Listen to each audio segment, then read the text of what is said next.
Hello students, welcome back in the topic area and perimeter.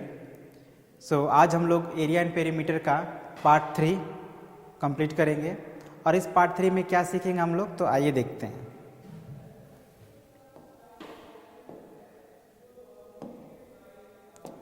इस part में हम लोग पेरीमीटर के बारे में बात करेंगे, ठीक है ना। Perimeter of square and perimeter of a rectangle, और इनके बेस पे कुछ वर्ड प्रॉब्लम्स भी करेंगे, ठीक है। आपको याद होगा पिछला पार्ट जो 1 और 2 मैंने बनाया था, तो उसमें मैंने आप लोग को स्क्वायर का एरिया और रेक्टेंगल का एरिया निकालना सिखाया था, और साथ ही साथ उससे रिलेटेड कुछ वर्ड प्रॉब्लम्स हम लोग सॉल्व किए थे। ओके, तो इस पार्ट में हम लोग देखेंगे कि पेरीमीटर क्या होता है और उसको हम लोग कैसे फाइंड आउट कर लेते हैं, ठीक है।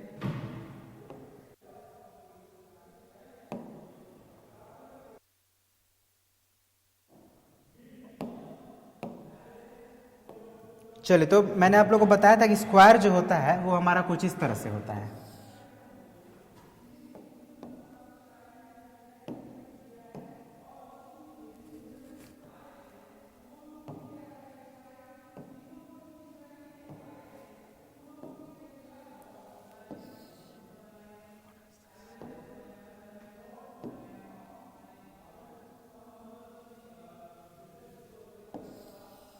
ठीक है, स्क्वायर हमारा कुछ इस तरह से होता है, और रेक्टेंगल हमारा जो होता है वो कुछ इस प्रकार से होता है, ठीक है ना। अब दोनों में क्या डिफरेंस है, तो आप स्क्वायर में आप देखेंगे इसके जो सभी साइड्स हैं वो इक्वल होंगे, ठीक है ना। 4 साइड्स हैं, एक साइड इधर से, एक साइड इधर से, एक साइड उधर से और एक साइड इधर से, तो ये 4 साइड्स हैं, और ये चारों साइड्स अगर इक्वल हैं तो ऐसे शेप को हम लोग नाम देते हैं स्क्वायर, ठीक है। क्या कहा जाएगा, ये स्क्वायर कहा जाएगा। और इसका एरिया निकालने के लिए हम लोग क्या करते थे, तो और इसके ये साइड्स को हम लोग क्या नाम दिए थे, साइड्स ही बोलते थे, क्योंकि चारों इक्वल है तो उसके लिए कॉमन नेम था साइड्स। और हम लोग इसका एरिया निकालने के लिए क्या करते थे, साइड को साइड से ही मल्टीप्लाई करते थे, या मैंने ये बताया था साइड के लिए हम लोग ए लिख सकते हैं, स्मॉल लेटर वाला ए, तो स्मॉल ए से भी डिनोट कर सकते हैं। तो अगर ये ए है और ये भी ए है तो इसका एरिया क्या हो जाएगा, area of square is equal to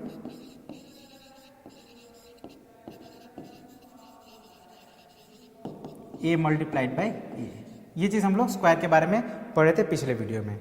अब उसी तरह से ये हमारा क्या है, आप देखेंगे क्लियरली कि ये वाला जो हिस्सा है बड़ा लग रहा है ये वाला साइड से, है ना। ये एक साइड तो बड़ा लग रहा है और ये छोटा लग रहा है, उसी तरह से ये बड़ा है और ये छोटा है।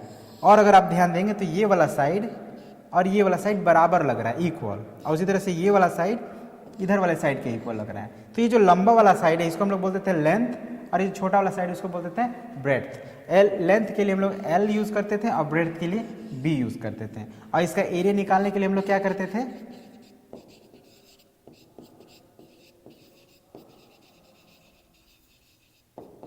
मल्टीप्लाई कर देते थे, एल इंटू बी कर देते थे, ठीक है। तो ये था हमारा एरिया जो हम लोग पिछले पार्ट में सीखे हुए हैं। लेकिन अब हम लोग को एरिया की बात नहीं करनी, पेरीमीटर की बात करनी। तो पेरीमीटर क्या होगा, तो पेरीमीटर का सबसे पहले तो आप मतलब जान लीजिए कि पेरीमीटर का मतलब क्या होता है। तो पेरीमीटर का मतलब होता है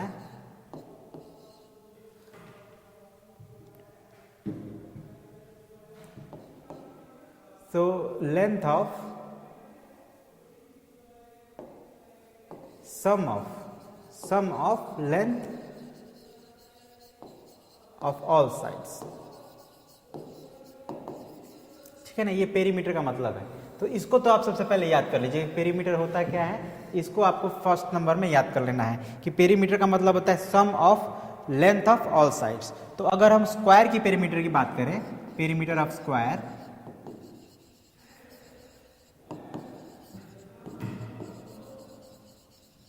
तो ये क्या है, तो यहाँ पे देखो चारों साइड्स का लेंथ ए है यहाँ पे, है ना। तो हम क्या करेंगे, ए में ए प्लस करेंगे, फिर इस ए को प्लस करेंगे, फिर इस ए को प्लस करेंगे, यानी कि ए को हम लोग 4 टाइम्स प्लस करेंगे। तो ये क्या हो जाएगा, आप जानते हैं ना किसी एक नंबर को जितनी बार हम प्लस करते हैं उसको उसी से मल्टीप्लाई करते हैं, यानी 4 टाइम्स ए हो जाएगा, 4 टाइम्स ए, और ए क्या है हमारा, साइड है, यानी 4 टाइम्स साइड। तो हम कह सकते हैं area perimeter of square is equal to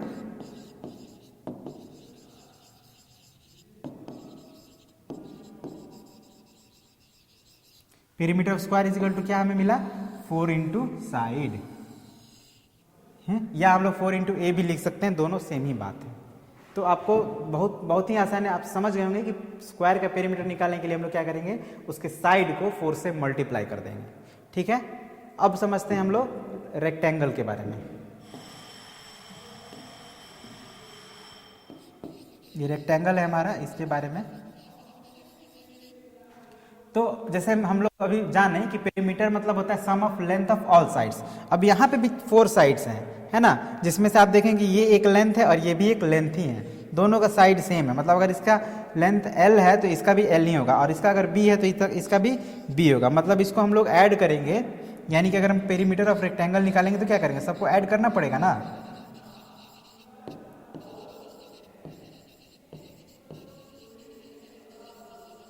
क्या हो जाएगा, तो L प्लस बी, सबको ऐड कर रहे हैं, L plus b, L plus b, फिर प्लस L प्लस बी। ठीक है ना, तो आप क्या देख रहे हैं यहाँ पे, आप देख रहे हैं कि 2 टाइम्स L आया है और 2 टाइम्स B आया है, तो हम कह सकते हैं कि 2L प्लस 2B, क्योंकि 2 टाइम्स L है और 2 टाइम्स B है। और अब यानी कि हम लोग 2 कॉमन हो जाएगा और L प्लस B। ये डिस्ट्रीब्यूटिव लॉ आप लोगों को बताया गया है, उस लॉ में यही होता था ना कि अगर कोई दोनों में कॉमन हो तो उसको हम लोग बाहर कर देते थे, और वो जो अनकॉमन है उसको ब्रैकेट के अंदर, अगर प्लस है तो प्लस, माइनस है तो माइनस। तो यही हमारा फॉर्मूला निकल गया, perimeter of rectangle is equal to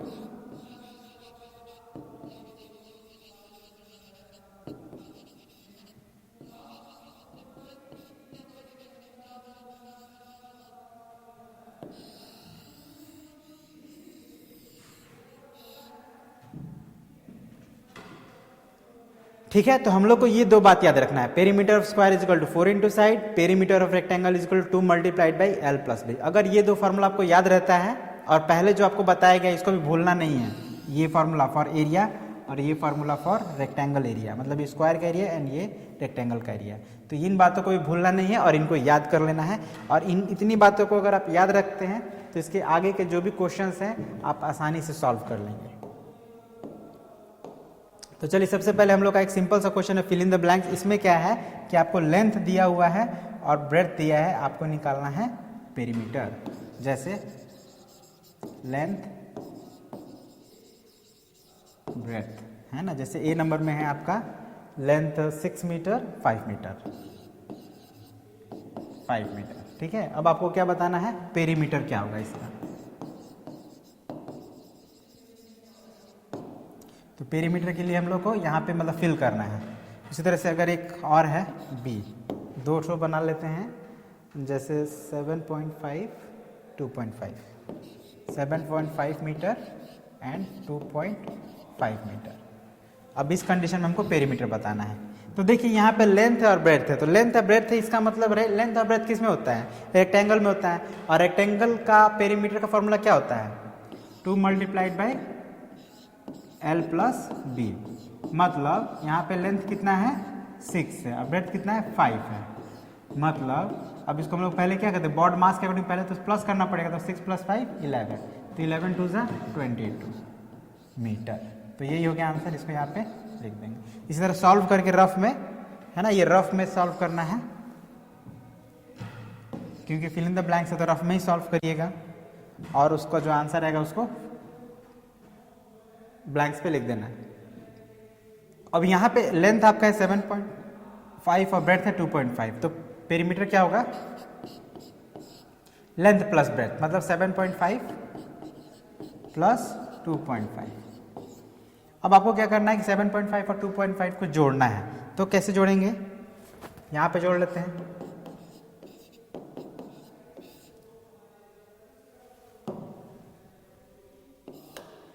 तो देखिए रफ में जोड़ना पड़ेगा। कई बार आप लोग इसलिए गलती कर देते हैं क्योंकि आप लोग रफ नहीं करते, अंदाजा से आप लोग लिख देते हैं, है ना, और इसीलिए अक्सर आप लोग का गलती होता है। तो हमने यहाँ पे रफ में ऐड किया तो 10.0 आया, इसका मतलब 2 मल्टीप्लाइड बाई 10.0। अब देखिए 0.0 का तो कोई वैल्यू है नहीं, तो हम लोग 2 में 10 से मल्टीप्लाई करेंगे तो 20 हो जाएगा। मतलब हमारा आंसर क्या आ गया, 20 मीटर। तो इसी को यहाँ पे फिल कर दिए।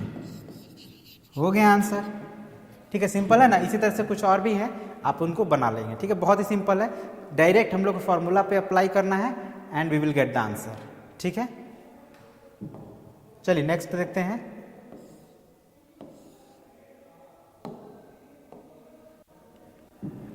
तो नेक्स्ट क्वेश्चन है, इसको पढ़ते हैं, ये भी वैसा ही है, बस थोड़ा सा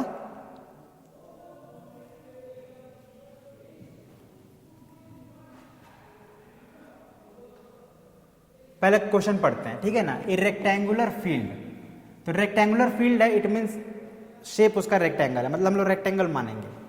700 मीटर लॉन्ग, लॉन्ग है मतलब उसका length, and 300 metre wide, broad, sorry, तो ब्रॉड का मतलब होता है चौड़ा। 300 मीटर चौड़ा और 700 मीटर लंबा। जैसे अगर हम ऐसा इसका शेप एक बनाए तो इस तरह का है कुछ रेक्टेंगुलर फील्ड, है ना, जिसका लेंथ है 700 मीटर और ब्रेड्थ है 300 मीटर। ओके, तो अब हमें क्या बताना है, find the perimeter in kilometre and metre. Kilometre and metre में बताना पेरीमीटर। ठीक है ना, मतलब पेरीमीटर बताना है सबसे पहले। तो हम लोग इसको कैसे सॉल्व करेंगे, given length is equal to 700 metre. देखिए सिंपल है, बहुत कुछ है ही नहीं, तो हम लोग डायरेक्ट भी एल लिख सकते हैं, और breadth is equal to 300 metre. Thus perimeter is equal to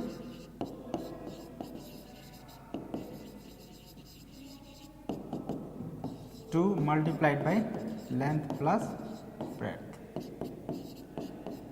Length means 700 और breadth means 300.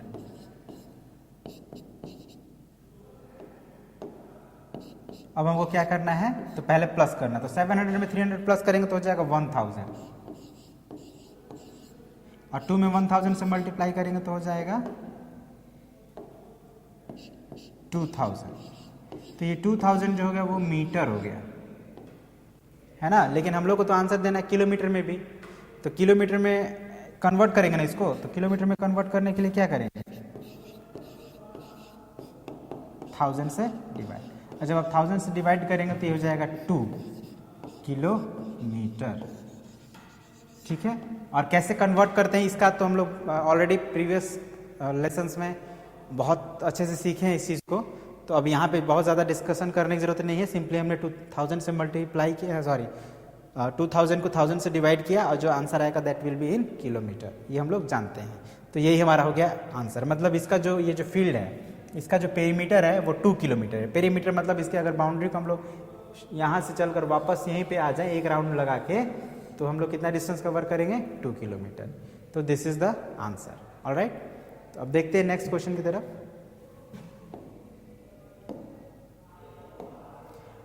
अब ये क्वेश्चन बहुत सिंपल है। The side of a square field is 300 metre.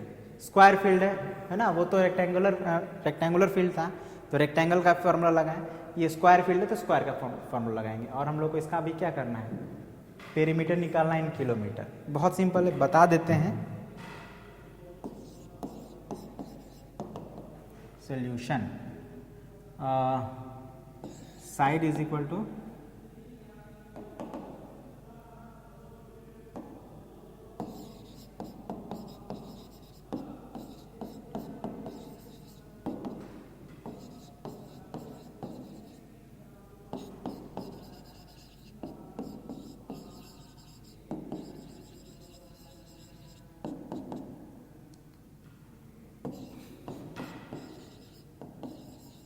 Four into side, यही होता है ना, स्क्वायर है तो 4 इंटू साइड लगेगा, मतलब 4 इंटू 300।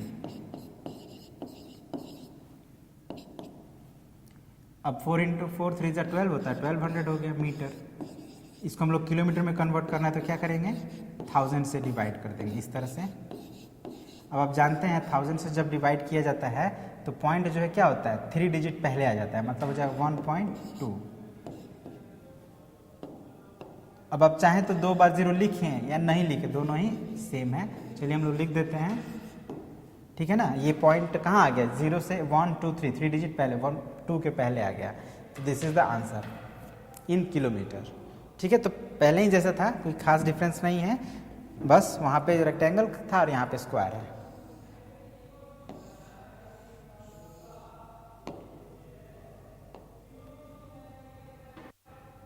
अब ये भी क्वेश्चन वैसा ही है, बस थोड़ा डिफरेंट वे में है ना, क्वेश्चन सेम है but in a different manner. क्या कहता है, a square field has a side of 525 metre, मतलब कोई स्क्वायर फील्ड है इस तरह से जिसका साइड का लेंथ है 525 मीटर, मतलब ये भी उतना ही होगा, ये भी 525 और ये भी 525 मीटर होगा। ठीक है, अब कहता है I run 2 times around it, 2 बार, मतलब मैं या कोई भी है वो यहाँ से दौड़ना शुरू करता है और 2 बार 2 चक्कर लगाता है इस तरह से। तो 1 चक्कर लगाया तो कितना डिस्टेंस कवर किया, तो जितना इसका पेरीमीटर है, और 2 चक्कर लगाएगा तो उस पेरीमीटर का डबल हो जाएगा, है ना। तो सबसे पहले तो हम लोग को इसका पेरीमीटर निकालना है, तो लिखते हैं solution given a is equal to, लिखते हैं हम लोग, है ना, क्योंकि हम लोग ए से भी डिनोट करते हैं, आपने पढ़ा है अभी मैंने आपको बताया है। तो given a is equal to 525, thus perimeter is equal to 4 multiplied by a, मतलब 4 मल्टीप्लाइड बाई 525। अब मल्टीप्लाई कीजिए इसको, तो ये आंसर होगा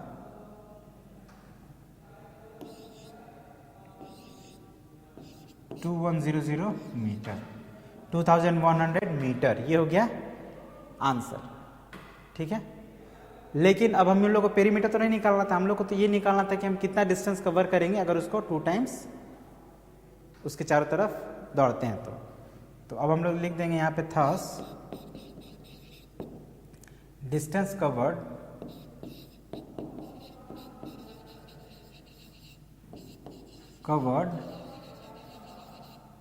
in 2 times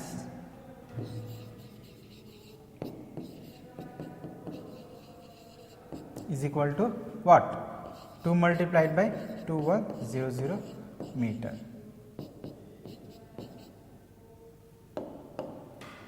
4200 मीटर। ठीक है, ये मीटर में आंसर हो गया। अगर आपको इसको किलोमीटर में लाना हो तो आप इसको जैसे आप कन्वर्ट करते हैं वैसे कन्वर्ट करके किलोमीटर में भी आंसर लिख देंगे आप खुद ही। ठीक है, ये मैं आप लोग के लिए छोड़ रहा हूँ, मतलब मीटर में होगा तो दिस विल भी आंसर, नहीं तो किलोमीटर में कन्वर्ट करके जो आएगा वो आप आंसर लिख देंगे। ठीक है, तो ये हो गया हमारा सोल्यूशन ऑफ दिस क्वेश्चन। अब नेक्स्ट क्वेश्चन हम लोग बनाते हैं।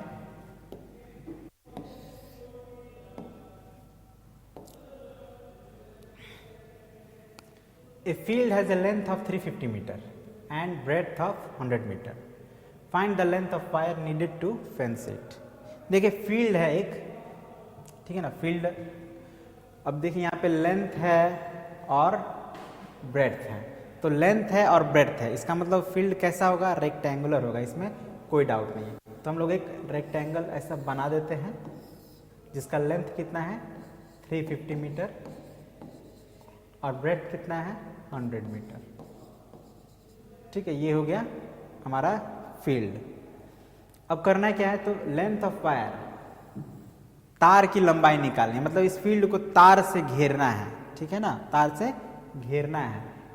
फेंस का मतलब होता है घेरना, ठीक है ना, जो किसी भी फील्ड के चारों तरफ आप देखे होंगे तार से उसको घेरा जाता है, या ईंट का दीवार से घेरा जाता है, रस्सी से घेरा जाता है, या जैसे भी घेरा जाए, तो जो घेरते हैं तो उसको हम लोग कहते हैं फेंस करना। ठीक है ना, फेंस मतलब घेरना। तो यहाँ पे तार से घेरना है तो तार का लंबाई हमको निकालना पड़ेगा। तो तार का लंबाई क्या होगा, तो जितना इसका पेरीमीटर होगा, है ना, क्योंकि बाहर इसको बाहर से ना घेरना है इस तरह से, तो ये बाहर जो बाउंड्री हो रहा है इसको हम लोग क्या कहते हैं, पेरीमीटर कहते हैं। तो पेरीमीटर ये हो गया, तो पेरीमीटर ही निकालना पड़ेगा, तो हम लोग पेरीमीटर निकालते हैं और पेरीमीटर ही हमारा हो जाएगा answer. Solution given length is equal to breadth is equal to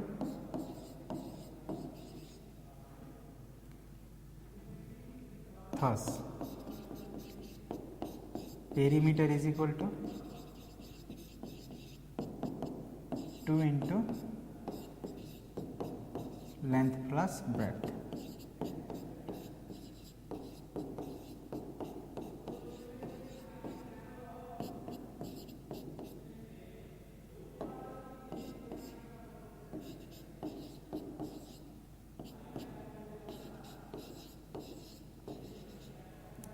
ठीक है, क्या किए, सॉल्व कर लिए इसको, तो कितना आ गया 900 मीटर।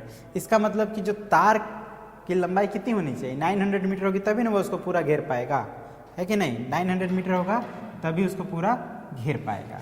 तो वही अब हम लोग को आंसर लिख देना है, thus the required length of wire is equal to, या hence required length of wire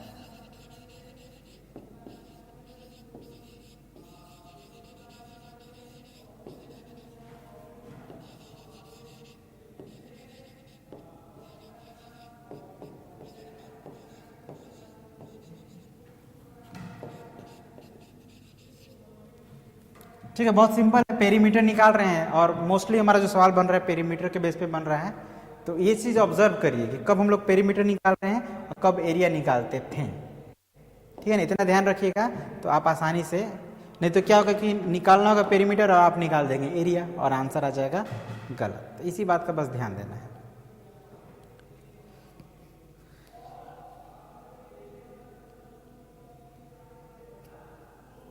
तो चलिए नेक्स्ट क्वेश्चन इसको भी बनाते हैं, क्या कह रहा है समझा जाए। A square courtyard is 8 metre in length. Courtyard मतलब समझिए कि कोई घर का हिस्सा होता है, आंगन भी कहते हैं इसको, मतलब एक आंगन है जो स्क्वायर के शेप में है, इस तरह से स्क्वायर के शेप में एक कोर्टयार्ड है, आंगन है, जिसकी लंबाई जो है 8 मीटर है, मतलब इसका एक side. Find the length of the wire required to fence it. अब देखिए ये भी तो पिछला बार जैसे मैंने आपको बताया था एकदम उसी के जैसा है, तो इसको मैं छोड़ दे रहा हूँ। आप लोग क्या करेंगे, इसका पेरीमीटर निकालेंगे और वही हो जाएगा required length of the wire, same exactly पिछले जैसा है, केवल वहाँ रेक्टेंगल था और यहाँ पे स्क्वायर है। तो this is for you, solve this for you.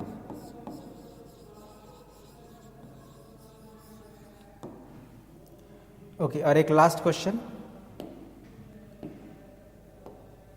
What is the perimeter of a square. ये थोड़ा डिफरेंट है तो इसको ध्यान से समझिएगा। What is the perimeter of a square that has an area of 16 square metre. 16 square metre का area है तो हमको पेरीमीटर बताना है।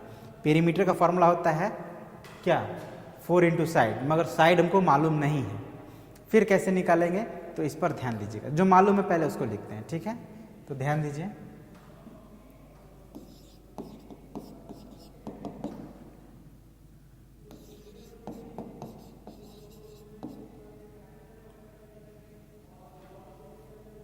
एरिया है ना,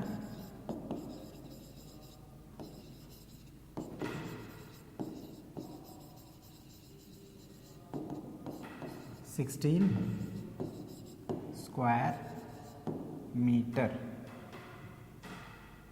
ठीक है। हम लोग को बताना है पेरीमीटर का वैल्यू, तो पेरीमीटर कैसे निकलेगा, हम लोग को पेरीमीटर निकालने के लिए साइड निकालना पड़ेगा, और साइड कैसे निकलेगा, तो साइड निकालने के लिए एक फॉर्मूला होता है, बट अभी आप लोग को वो फॉर्मूला मैं नहीं बताऊंगा, ठीक है, क्योंकि वो फॉर्मूला जिस पर बेस्ड है वो चीज़ अभी आपने सीखा नहीं है।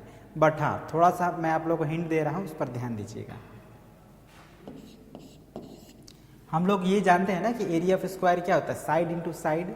तो हम लोग इस एरिया ऑफ द स्क्वायर के प्लेस पे साइड के लिए ए लिख रहे हैं, तो इसके लिए भी ए ही लिखेंगे, तो a into a is equal to 16 हो जाएगा, या छोड़िए वैसे ही बता देते हैं, नहीं तो इसमें आपको शायद थोड़ा कन्फ्यूज़न हो। I don't want to make you confused, ठीक है। हम लोग को साइड निकालना है, तो साइड निकालने के लिए हम लोग क्या करते हैं, है ना, I don't want to confuse you, right. तो इसीलिए हम लोग सीधे सीधे जो सही तरीका है, जो सीधा वाला तरीका है, वही बताते हैं। हम लोग को निकालना है साइड, तो साइड निकालने के लिए हम लोग क्या करते हैं, स्क्वायर रूट ऑफ एरिया कर देते हैं,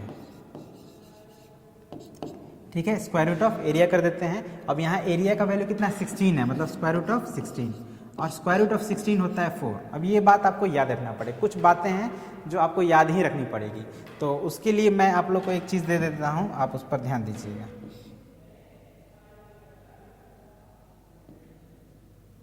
चलिए पहले इसको हम लोग समझ लें, सॉल्व कर लें, फिर मैं आप लोग को बताऊंगा। तो हमारा साइड निकल गया 4, और लेकिन हम लोग को निकालना क्या, पेरीमीटर। तो hence perimeter is equal to क्या हो जाएगा, 4 इंटू साइड। क्योंकि अब हम लोग को साइड का वैल्यू पता है तो अब हम लोग पेरीमीटर आसानी से निकाल सकते हैं। तो 4 मल्टीप्लाइड बाई साइड मतलब 4 multiplied by 4 and 4 multiplied by 4 कितना होता है, 16 होता है। यानी कि आप देख रहे हैं कि जितना एरिया था उतना ही पेरीमीटर आ गया। ठीक है, तो this is the answer.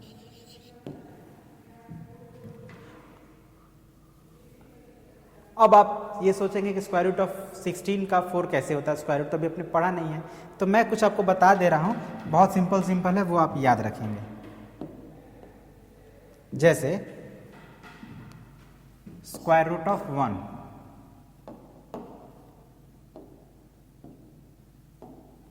Square root of 1 is equal to होता है 1, square root of 4 is equal to होता है 2, square root of 9 is equal to होता है 3, स्क्वायर रूट ऑफ 16 होता है 4, स्क्वायर रूट ऑफ 25 5 होगा, square root of 36 is equal to 6, square root of and square root of 64 is equal to 8, square root of 81 is equal to 9 and square root of 100 is equal to 10। और भी होते हैं लेकिन अब फिलहाल आप 10 तक ही ध्यान रखें। अब आप कहेंगे सर आपने स्क्वायर रूट ऑफ 4 बताया लेकिन स्क्वायर रूट ऑफ 2 और स्क्वायर रूट ऑफ 3 का वैल्यू नहीं बताया।